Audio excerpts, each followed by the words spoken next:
আনাস রাদিয়াল্লাহু তাআলা আনহু বলেন, খাদিমতুন নবিয়্যা 10 সিনিন ফামা ক্বালা লি উফ ফামা ক্বালা লি লিমা সানা'তা ওয়ালা লিমা লা সানা'তা। আমি 1 বছর 2 বছর নয়, 10 বছর বিশ্বনবীর খাদেম ছিলাম। আওয়াজ করে বলেন তো কয় বছর? একদিনের জন্য আমার কোনো কাজে বিরক্ত হয়, উহ ইস আরে বিরক্ত হয়, আমরা এগুলো বলি না? একদিনের জন্য বলেন, একদিন, একটি মুহূর্তের জন্য। এই 10 বছরে একটিবারও প্যারা নবীজি বলেন নাই, আনাস এটা কেন করলে? একবারের জন্য বলেন নাই, আনাস এটা করলে না কেন? একবারের জন্য তিনি বলেন। আনাস রাদিয়াল্লাহু তাআলা আনহু বলেন, একদিন একটা কাজে সম্ভবত জুব্বা আনতে আমাকে বিষ্ণু পাঠিয়েছিলেন। আমি ছোট মানুষ, জুব্বা আনতে যে ভুলে আমি মদিনার বাচ্চাদের খেলা দেখতে আরম্ভ করলাম। বাচ্চারা রাস্তায় খেলাধুলা করে না? বিষ্ণুনবী যেটা আনতে পাঠিয়েছে ওইটা না এনে ভুলে, ছোট মানুষ তো, সেও দাঁড়িয়ে দাঁড়িয়ে মদিনার ছেলেমেয়েদের খেলা দেখতেছে। এখন সময়ের পর সময় যায়, ঘন্টার পর ঘন্টা যায়, আনাস তো আর আসে না জুব্বা নিয়ে। বিষ্ণুনবী ভাবলেন, হায় রে আনাস মনে ভুলে গেছে, যাই নিজের কাজ নিজেই করে নিয়ে আসি। বিষ্ণুনবী বেরোলেন, বেরোই দেখে ওই তো আনাস, আমার আনাস বাচ্চাদের সাথে খেলা দেখতেছে। আমরা হইলে কি করতাম? আমরা হইলে কি মায়ের, ওই যে ডাইরেক্ট মায়ের। আল্লাহ, আজকে তোর একদিন কি আমার একদিন না? বিষ্ণুনবী গেলেন, তিনিও বাচ্চাদের সাথে খেলা দেখতে শুরু করলেন, কিছুই বললেন না, শুধু আলতো হাতে আনাসের পিঠে হাত রাখলেন, ঘাড়ে আলতো হাতে। বিষ্ণুনবীর হাতটা রেশমের চেয়েও সফট ছিল। হাত রাখলেন, হাত রাখাতে আনাস রাদিয়াল্লাহু তাআলা আনহু ফানাযারতু ইলাই, তিনি বললেন আমি পিছনের দিকে তাকালাম, বিষ্ণুনবীর দিকে আমি তাকালাম, হঠাৎ করে দেখলাম যে বিষ্ণুনবী। তাকানোর পর পর আমি ভয় পেয়ে গেলাম, কিন্তু বিষ্ণু সাল্লাল্লাহু আলাইহি ওয়াসাল্লাম ধমক দেয় নাই, কিরা আনাস তুই এখানে, এটাও বলে নাই। তাকালাম, ওয়া হুয়া ইয়াদহাক, তিনি একটা মুচকি হাসি দিলেন। বললেন, আনাস তোমাকে না কাজে পাঠিয়েছিলাম, এখানে কেন? আনাস বলে, ইয়া রাসূলুল্লাহ ক্ষমা করে দেন, আমি যাচ্ছি। আনাস বলে, বিশ্বনবীর সেদিনের মুচকি হাসির শাসন মরার আগের দিন পর্যন্ত আমরা এই সোজা রাস্তায় রেখেছি। ভাইরা আমার, শাসন করতে জানলে পিট্টি দেয়া লাগে না, ধমক দেয়া লাগে না, মার দেয়া লাগে না। শাসন করতে জানলে একটা মুচকি হাসি দিয়ে শাসন করা যায়। এবার জানবো স্ত্রীর সাথে আচরণ। স্ত্রী যার সাথে আমার সম্পর্ক খুবই গভীর, খুবই মজবুত, তার সাথে কেমন আচরণ ছিল? সিরাতে অনেক কথা এসেছে, আমাদের সময় নেই, সংক্ষেপে বলি। স্ত্রীদের তিনি আগে সালাম দিতেন, মসজিদ থেকে ঘরে পৌঁছে দিতেন, ঘরের কাজে সহযোগিতা করতেন, ওঠে ওঠার সময় হেল্প করতেন, মাঝে মাঝে স্ত্রীদের পরামর্শও নিতেন। আপনারা এগুলো করেন তো? করেন? এই যে আওয়াজ নাই, পেছনে কিন্তু ভাবিরা বসে আছে সবাই, উল্টাপাল্টা বললে এখানে উইটনেস আছে, খবর আছে আজকে। এগুলো করেন? করেন? হ্যাঁ, করতে হবে, করতে হবে। বিষ্ণু সাল্লাল্লাহু আলাইহি ওয়াসাল্লাম নিজ হাতে ঘরে উটের দুধ দহন করতেন, রুটি সেকা দিতেন, কাপড় সেলাই করতেন, এই কাজগুলো করতেন। এবং আম্মা জান আয়েশা রাদিয়াল্লাহু তাআলা আনহাকে এত ভালোবাসতেন, তিনি বলেন, আমি গোশত খেয়ে ওটার হাড্ডিটা রেখে দিলে বিষ্ণুনবী আমার খাওয়া হাড্ডিটা নিয়ে আবার চষতে শুরু করতেন। আমি গ্লাসের যেখান দিয়ে পানি খেতাম, পেয়ালার খুঁজে খুঁজে বিষ্ণুনবী ওই জায়গায় ঠোঁট লাগিয়ে পানি খেতেন। মাইমুনা রাদিয়াল্লাহু তাআলা আনহা বলেন যে আমি আর বিষ্ণুনবী এক বালতি থেকে মগ দিয়ে পানি নিয়ে দুজনে গোসল করেছি। আল্লাহু আকবার, কি চমৎকার আচরণ। এবং স্ত্রীদের নিয়ে তিনি সফর করতে বেরোতেন। একবার রাত্রিবেলা বিষ্ণু সাল্লাল্লাহু আলাইহি ওয়াসাল্লাম এবং আম্মা জান আয়েশা রাদিয়াল্লাহু তাআলা আনহা, বিষ্ণু বলেন চলো তো আমরা একটু দৌড় দেই, এক্সারসাইজ হয়ে যাবে। দুইজনে দৌড় দিলেন। তখন আম্মা জান আয়েশা রাদিয়াল্লাহু তাআলা আনহা একটু স্লিম ছিলেন, তো দৌড়ে বিষ্ণুনবী পিছে পড়ে গেলেন, আম্মা জান আয়েশা ফার্স্ট হয়ে গেলেন, আগে চলে গেলেন। বড্ড খুশি, উনি বিষ্ণুনবীকে হারিয়েছেন। আবার অনেক বছর পরে, তখন সময়ের ব্যবধানে আম্মা জান আয়েশা একটু হেলদি হয়ে গিয়েছেন, আগের মতো আর চিকন নেই। আবার বিষ্ণুনবী এক রাতে বললেন, আয়েশা চলো আজকেও একটু এক্সারসাইজ করি, দৌড় দেই। দুজন মিলে দৌড় দিলেন। আজকে বিষ্ণুনবী আর আম্মা জান আয়েশাকে চান্স দেন নাই, তিনি জোরে দৌড়ে আম্মা জান আয়েশাকে রানার আপ করে দিলেন, উনি ফার্স্ট হয়ে গেলেন। এরপর কি বললেন জানেন? সুনান আবু দাউদের হাদিস, তিনি বললেন, ইয়া আয়েশা হাদিহি বিতিলকা সাবকা। দেখেন বিষ্ণুনবী মনে রাখছেন, নোটে রাখছেন। বিষ্ণুনবী বললেন, আয়েশা ওই যে এত বছর আগে কোন এক রাতে মরুভূমিতে দৌড়ে আমাকে হারাইছিলা, আজকে ওইটার বদলা নিয়ে নিলাম। তিলকা সাবকা, ওইটার বিনিময়ে এটা, ওই দিন তুমি জিতছিলা, আজকে তোমার উপর আমি জিতে গেলাম। কি হৃদ্যতা ছিল, কি সম্পর্ক ছিল স্ত্রীর সাথে। তাই বলে মনে করবেন না যে কোনো মনোমালিন্য হতো না, হতো। মানবিক যে ব্যাপারগুলো, মাঝে মাঝে একটু ছোটখাটো মিষ্টি ঝগড়া, একটু মনোমালিন্য, এটাও হতো। এবং বিশ্বনবী এটাও টের পেতেন। তিনি বলতেন, আয়েশা ইন্নী লা আ'লামু ইযা কুনতি আলাইয়া গাদবা ওয়া ইযা কুনতি আলাইয়া রাদিয়া। আয়েশা, কখন তুমি আমার উপর রেগে থাকো আর কখন খুশি থাকো সবটাই কিন্তু আমি টের পাই। আম্মা জান আয়েশা অবাক হলেন, কি করে টের পান? বিষ্ণু বলেন, যখন তুমি আমার উপর খুশি থাকো তখন দোয়ার সময় বলো লা ওয়া রাব্বি মুহাম্মদ, তুমি বলো হে মুহাম্মদের রব আল্লাহ, মদিনার উপর রহম করেন, আমাদেরকে ক্ষমা করেন, হে মুহাম্মদের রব আমাদের ক্ষমা করেন, এইভাবে দোয়া করো। আর যখন তুমি রেগে থাকো তখন আমার নামটা মুখ দিয়ে নিতে চাও না, তখন তুমি দোয়াতে বলো লা ওয়া রাব্বি ইব্রাহিম, হে ইব্রাহিমের আল্লাহ, হে ইব্রাহিম নবীর খোদা আমাদের মাফ করো। তখন তুমি আমার নাম নাও না, কৌশলে আমার নামটা বাদ দাও। আমাদের আয়েশা বলেন, ইয়া রাসূলুল্লাহ মা আহজুরু ইল্লা ইসমাক, নবী হে আমি তো আপনার নামটাই শুধু মুখ থেকে বাদ দেই, আমার হৃদয় থেকে তো কখনো আপনারে বাদ দিতে পারি না। এটা ঠিক, তখন রেগে থাকি, আপনার নামটা মুখে নেই না, কিন্তু হৃদয় থেকে তো আপনাকে সরাতে পারি না। সুবহানাল্লাহ। এই ছিল বিষ্ণুবীর সাথে স্ত্রীদের সম্পর্ক। প্রিয় ভাইরা, আমরা যদি একটু দেখি প্রতিবেশীর সাথে কেমন আচরণ করতেন নেইবার। বিষ্ণু বলতেন, মান কানা ইউমিনু বিল্লাহি ওয়াল ইয়াউমিল আখিরি ফালইউকরিম দাইফা, যে আল্লাহ বিশ্বাস করে, আখিরাতে বিশ্বাস করে, সে যেন প্রতিবেশীকে সম্মান করে। এবং একবার আবু যার আল গিফারি রাদিয়াল্লাহু তাআলা আনহুকে বিষ্ণু ইসলাম বলেন, আবু যার ইদা তাবাখতা মারাকান ফাআকসির মাআ, হে আবু যার তুমি যদি কখনো ঝোল তরকারি রান্না করো, ঝোলের তরকারি খাইছেন? আপনাদের সাউথ কোরিয়াতে তো বিখ্যাত একটা ঝোলের তরকারি আছে, কি নাম যেন, মাছের মেংথাং। আমরা একটা শব্দ শিখছিলাম, কি যেন বলে, খামসা হামনিদা। কয়েকটা শব্দ শিখাই দিছে ভাইরা আমাকে। তো এই যে নামটা বললাম, ঝোলের মধ্যে ট্যাংরা মাছ, শিং মাছ ঝোল দেয়া একটা তরকারি। তো আবু যার গিফারিকে বিষ্ণু ইসলাম বলেন, ইদা তাবাখতা মারাকান ফাকসির মা, হে আবু যার কখনো যদি ঝোলের তরকারি রান্না করো, একটু বেশি করে পানি দিও, যাতে করে তোমাদের পাশাপাশি তোমার প্রতিবেশীর সাথে একটু ঝোল শেয়ার করতে পারো। প্রতিবেশীকে এত গুরুত্ব দিতেন। তিনি বলতেন, লাইসাল মুমিন আল্লাযী ইয়াশবা ওয়া জারুহু জাইউন ইলা জামবিহি, সে মুমিন নয় যে পেট পুরে খায় আর তার প্রতিবেশী না খেয়ে রাত যাপন করে, সে মুমিন নয়। দেখেন প্রতিবেশীকে কত গুরুত্ব তিনি দিয়েছেন। বিশ্বনবীর এক ইহুদি প্রতিবেশী ছিল। কোন ধর্মের? সবাই বলেননি, একসাথে আওয়াজ করে বলেন, কোন ধর্মের প্রতিবেশী? ওই ইহুদির এক ছেলে বিশ্বনবীর কিছু কাজ করে দিতেন। অনেকদিন হলো ছেলেটা আসে না, খোঁজ নিলেন, শুনলেন সে অসুস্থ। শুনলেন ইহুদি ছোট্ট ছেলেটা কি, বিশ্বনবী দেখতে গেলেন। মুসলিম শিশুকে দেখতে গেলেন নাকি? কোন ধর্মের শিশু? তার মানে আপনার প্রতিবেশী যদি হিন্দু হয়, বৌদ্ধ হয়, খ্রিস্টান হয়, দ্যাট ডাজন্ট ম্যাটার, আপনি তার বিপদে আপদে পাশে থাকবেন। এটাই ইসলামের শিক্ষা, ঠিক কিনা বলেন? এই যে আপনাদের এখানে বুদ্ধিস্ট নেইবার আছে, হিন্দু নেইবার আছে, খ্রিস্টান নেইবার আছে, তারা বিপদে পড়লে তো আপনার যাওয়ার দরকার নাই না? যাবেন, খোঁজ খবর নিবেন, ভিজিট করবেন, পাশে দাঁড়াবেন। আপনি যে তাদের খোঁজ খবর নিতেছেন, মুসলিম হয়েও আপনি এত চমৎকার আচরণের, এটা দেখেই অনেকে কালিমা পড়ে মুসলমান হয়ে যাবে। এটাই তো দ্য বিউটি অফ ইসলাম, ইসলামের সৌন্দর্য। বিশ্বনবী হিন্দু মুসলিম ইহুদি বাছান নাই, ছোট্ট ইহুদিটাকে দেখতে গেলেন, যে দেখে হায়রে কাতর হয়ে সে বিছানায় মৃত্যু সজ্জায় শুয়ে আছে। বাচ্চাটার মাথায় হাত বুলিয়ে দিলেন, হাত বুলিয়ে বাচ্চাটাকে, ইহুদি বাচ্চাটাকে বললেন, আসলিম, হে শিশু তুমি ইসলাম ধর্ম গ্রহণ করো। এখন ছোট্ট মানুষ, তার বাবা আবার পাশে দাঁড়িয়ে আছে, আব্বা কি বলে না বলে, সে নাযারা ইলা ওয়াজহি আবি, বাবার দিকে তাকালেন।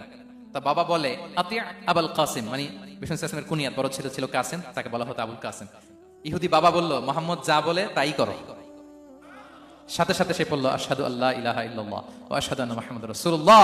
বিশ্বনবী বেরোয়ার সময় বললেন, আলহামদুলিল্লাহিল্লাযী আনকাযাহু মিনান নার, প্রশংসা সে আল্লাহ যে একটু আগে জাহান্নামী হওয়ার কথা ছিল, মুহূর্তে কালিমার মধ্য দিয়ে তাকে জান্নাতি বানিয়ে দিলেন। দেখেন প্রতিবেশীর সাথে কি আচরণ। ইহুদি প্রতিবেশীর পাশে দাঁড়িয়েছেন, অসুস্থ, ভিজিট করেছেন। আমরা যেন আমাদের প্রতিবেশীর খোঁজ রাখি। অভুক্ত প্রতিবেশী রেখে আপনি পেট পুরে খেয়ে তাহাজ্জুদ করলে ওই তাহাজ্জুদ আল্লাহর দরবারে যাবে না। খবরদার, খবরদার, আমরা যেন প্রতিবেশীর সাথে সুসম্পর্ক রাখি।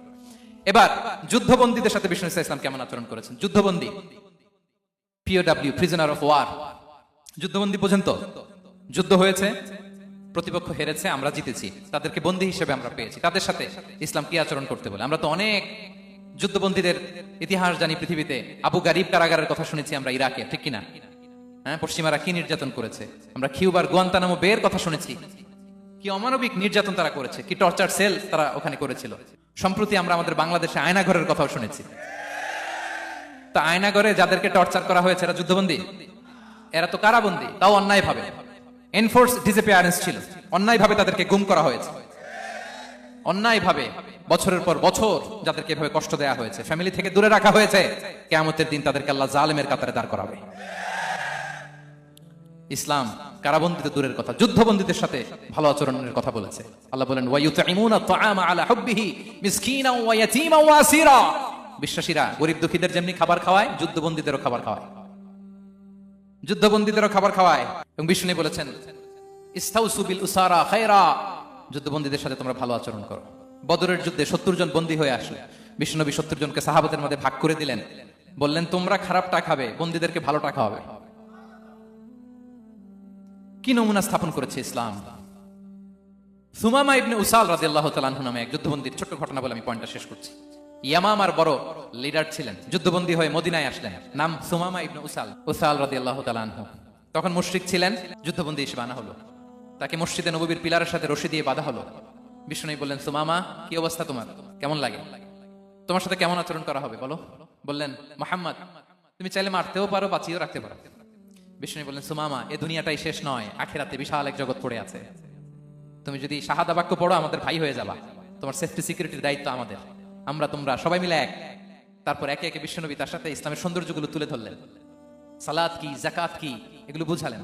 বাড়িতে যেয়ে বললেন সবচেয়ে ভালো খাবার রান্না করো, একজনকে দিয়ে মসজিদে পাঠালেন। যুদ্ধবন্দীর সাথে কি আচরণ দেখছেন। এরপরের দিন বিশ্বনবী আবার তাকে ইসলামের দাওয়াত দিলেন। এরপর বাড়িতে এসে একজনকে বললেন, যাও আমার ওই উটের দুধ দহন করে তাকে এক পেয়ালা গরম দুধ দিয়ে আসো। আমরা জামাইকেও তো এরকম সমাদর করি না, কি বলেন। তৃতীয় দিন বিশ্বনবী আবার খাবার নিয়ে গেলেন, আবার ইসলামকে তুলে ধরলেন। সুমামা তো অবাক, যুদ্ধবন্দীদের সাথে মুসলমানরা এরকম আচরণ করে। 3 দিন ধরে লাগাতার যখন ইসলামকে প্রেজেন্টেশন শেষ, বিষ্ণু বললেন, যাও এবার সুমামা ইবনে উসালের রশিটা খুলে তাকে ছেড়ে দাও। সাহাবারা বললেন, বলেন কি ইয়া রাসূলুল্লাহ, ভয়ঙ্কর, বিশ্বাসঘাতকতা করবে, মেরে ফেলবে আমাদের। বিষ্ণু বললেন, না আমি যা জানি তোমরা তা জানো না, ছেড়ে দাও। সুমামাকে ছেড়ে দেওয়া হলো। সুমামা বের হলেন মসজিদ থেকে, ফিরে তার ভূখণ্ড, তার এলাকা ইয়ামামাতে তিনি গেলেন না। মদিনার মসজিদ নবীর পাশে খেজুর বাগানের পাশে তিনি অজু করলেন, গোসল করলেন, অজু করলেন।